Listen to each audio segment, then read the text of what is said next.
زما عزتمندو مسلمانانو ورونو الله تبارک وتعالى تا سخاوت ډیر زیات وخته ذکر رب العالمین په خپل باندې سخی ذات ته او جناب نبی کریم صلی الله علیه وسلم فرمای السخی قریب من الله سخی سره دا الله رب العالمین ته نږدې دی قریب من الناس خلق ته نږدې دی قریب من الجنه جنت ته نږدې دی والبخیل بعید من الله او بخل دومره ناکاره صفت ته دومره قبیح صفت ته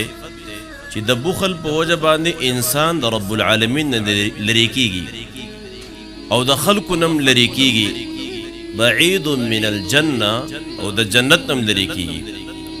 او د جهنم اور ته چې کوم دی نږدې کیږي زما عزتمندو مسلمانانو ورونو سخاوت رب العالمین ته ډیر زیات خوښتي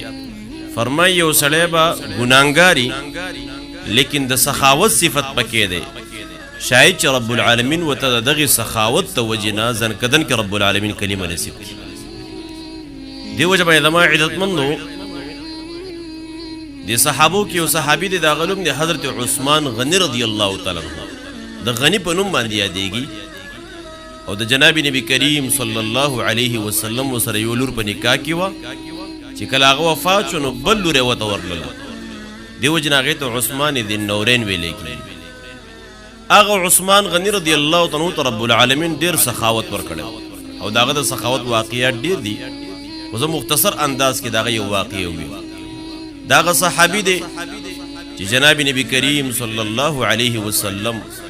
د عثمان غنی رضی الله عنه بارک وفرمایل د هر چا د پاره دوست دی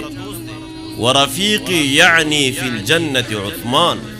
جناب نبی کریم صلی الله علیه وسلم وفرمایل جنت کې به زما دوست عثمان وي زما عزتمندو جناب ابو بکر صدیق رضی الله عنه چې کله خلیفہ نو په دغه ورځو کې دغه حالات داسې راغله چې ولږ راغله الفاقه راغله خلق رال جناب ابو بکر صدیق رضی الله عنه ته اے ابو بکر اے امیر المؤمنین سب کیږي ابو بکر صدیق رضی الله عنه فرمایل رب العالمین به بهترین فیصله وکړي زما عزتمند مسلمانانو ورونو سل او خان سره د سازو سامان رااله عثمان غنی رضی الله عنه هغه واغستله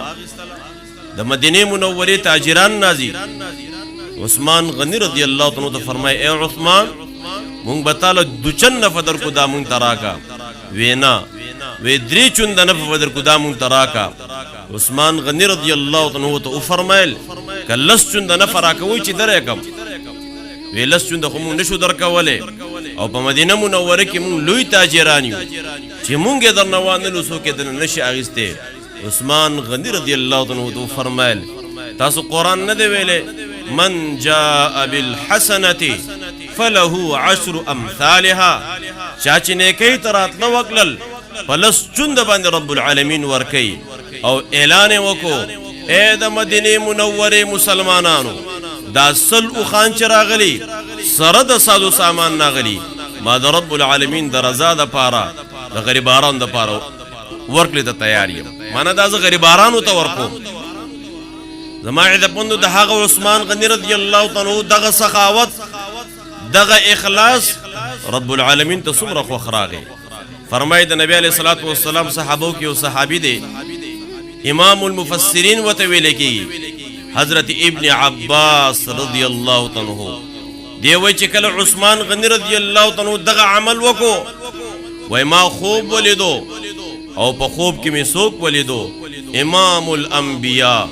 جناب محمد رسول الله صلی الله علیه وسلم وې د دواړو جهانو سردار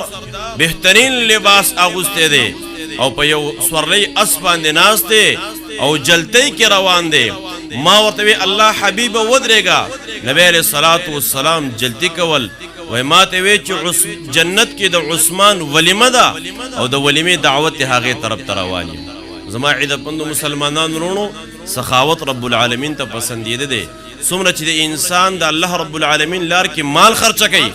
څومره د ما عزتمند د سخاوت نه کار علي په الله مې د قسم د دې برزق کې الله پاک کمې نه راولي الله رب العالمین دې موږ تاسو ته سخاوت نصیب کړي رب العالمین دې موږ تاسو د بخل نه وساتي.